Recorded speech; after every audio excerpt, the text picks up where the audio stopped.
for my larger living room, I was looking for some greenery to add, and I decided to get this 7-foot olive tree, which is a faux olive tree, but it does look very realistic from far.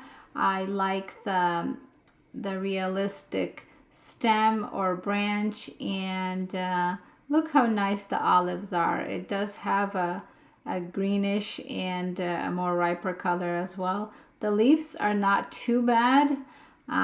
They look even better from farther away. But I really like the way this one looks. You can pull apart however wide you want the branches to be. I like it when it's more flowy and more wider.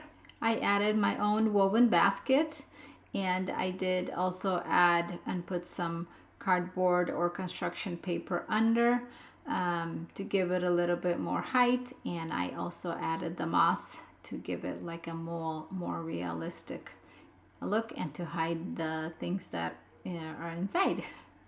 But overall, I really like the way it looks, and I constantly get compliments on the tree. And thinking about getting a second one for my bedroom.